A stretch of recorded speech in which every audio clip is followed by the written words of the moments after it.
So with the Iran war now essentially paused, and Trump and Iran signing a memorandum of understanding, although I don't know what they understand there between themselves, but they did sign it. I thought this would be a great opportunity to discuss why investors should not panic during military conflicts and wars and remain invested. So when the war began back in March, oil prices jumped to over $100, increasing gas prices everywhere and leading to fears of mass shortages. Asian stock markets were falling as the region heavily depends on Middle Eastern oil. Korea, Taiwan, and Japan, they live off of Middle Eastern oil. Overall, there were severe fears of supply chain disruptions, with some experts saying that there will be mass shortages and terrible consequences for the economy by April and May. Well, now it's June 2026, and the reality is that apart from higher prices and minor shortages, the situation is quite stable. And this is why you should never panic.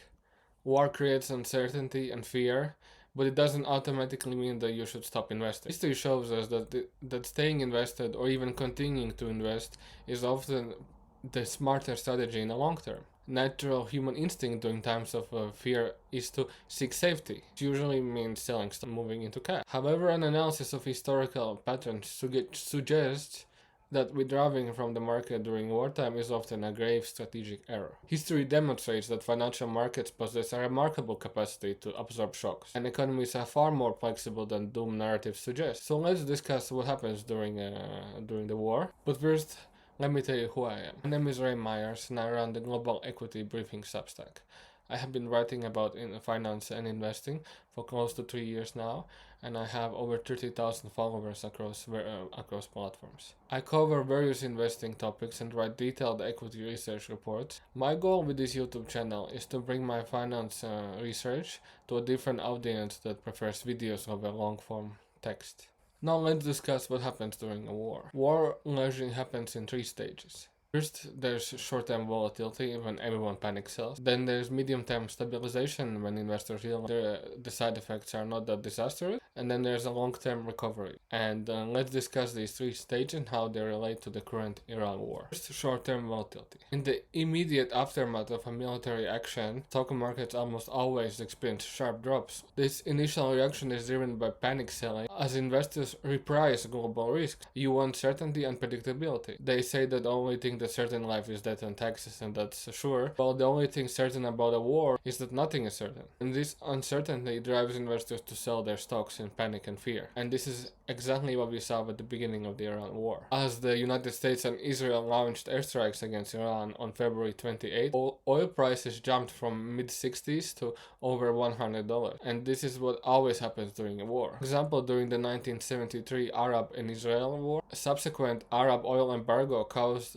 the S&P 500 index to fall by 16%, while during the Iraq's 1919 invasion of Kuwait, S&P 500 fell by 17%. While these are big drops, the duration of these initial dips is often shorter than expected. According to historical market study, the market takes an average of only 28 days to return to its previous level. This suggests that the initial shock is more about the psychological adjustment to a new reality and a new risk environment than a permanent destruction of value.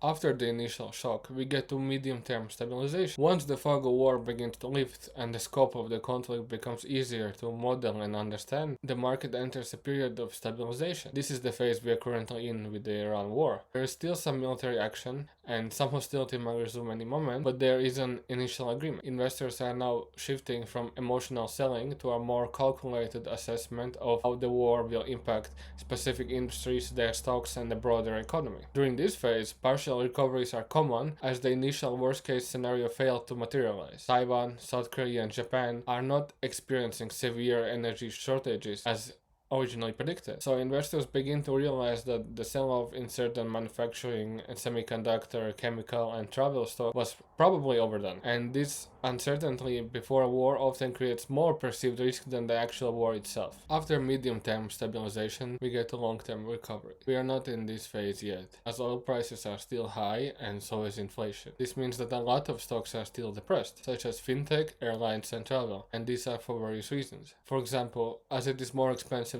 to travel long distance due to higher jet fuel prices. Airlines are seeing lower demand for long-haul flights. Hotels that depend on foreign tourists are seeing lower demand because of this reason. However, despite these challenges, the long-term trajectory of the stock market is overwhelmingly positive. Now, I want you to look at this picture.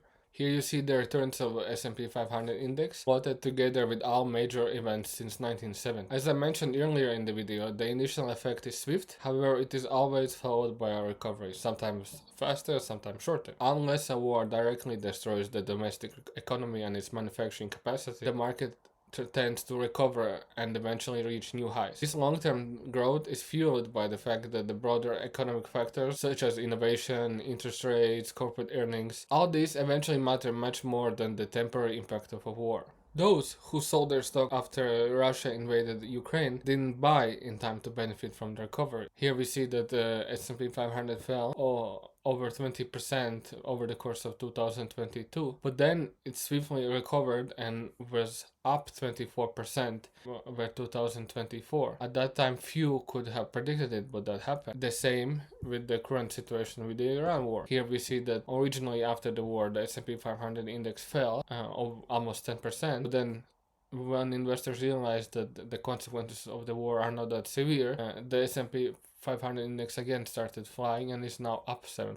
Well, the truth is that nobody is a magician, not Warren Buffett and not especially you watching this video. The probability that you will time a market perfectly is exactly zero. You will lose more money by selling now and buying in later instead of simply remaining in the market and maybe even by doing some buys when the prices are low. Why is that the case? Well, the truth is not that exciting and you won't hear it in the news. Our modern global economy is much more flexible than ever before. The experts and media often issue doom and predictions at the start of a crisis, assuming that supply chains are rigid and markets will break under pressure. However, our economies are highly adaptive systems capable of rerouting resources and find workarounds in record time. Look at a few examples of this.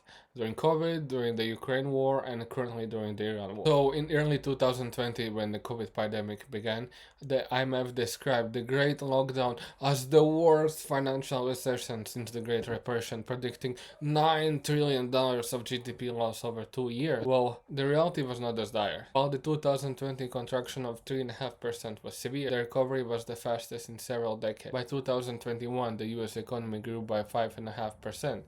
The fastest rate since 1984. Businesses and households learned to adjust using digital technologies that change consumption patterns. Furthermore, the vaccine was created and distributed in record time. And instead of the worst global depression, we got a few slow and very weird years. Similarly, the 2022 invasion of Ukraine triggered warnings of permanent global food crisis, and because Russia and Ukraine are huge exporters of grain and sunflower oil, I saw some analysts predicting the worst famine since Mao and estimates of tens of millions of deaths, and the reality was nowhere near as dire. And the current conflict with Iran is no different. There were so many forecasts of doom and gloom, but the reality is that the global economy found ways of getting what they need some other way. For example, let's look at this picture. The Saudi East-West pipeline was built in the 90s and was not used to its full capacity. Well, after the war with Iran started, the Saudis rerouted oil to reach its full capacity of 7 million barrels per day in record time. By using this route, Saudi Arabia was able to maintain 50 to 70% of its pre-war export volume. Before, analysts thought that all 10 million barrels of Saudi oil will go offline, and they still maintain 7 million barrels of oil export capacity.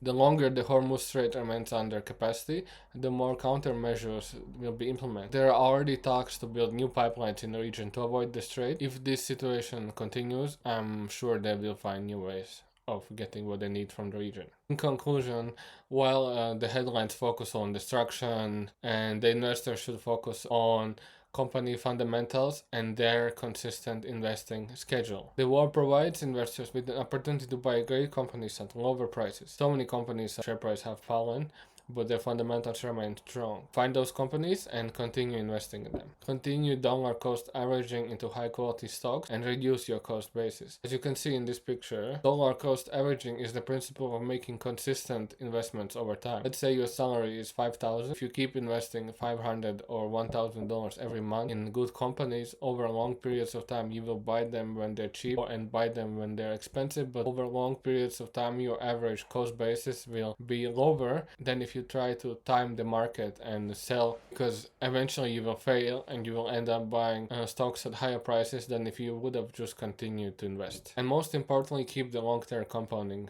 going. Okay, well, thank you for watching my second YouTube video. I hope you found it interesting. Like and subscribe below and let me know what other videos you want to see in the comments. Bye!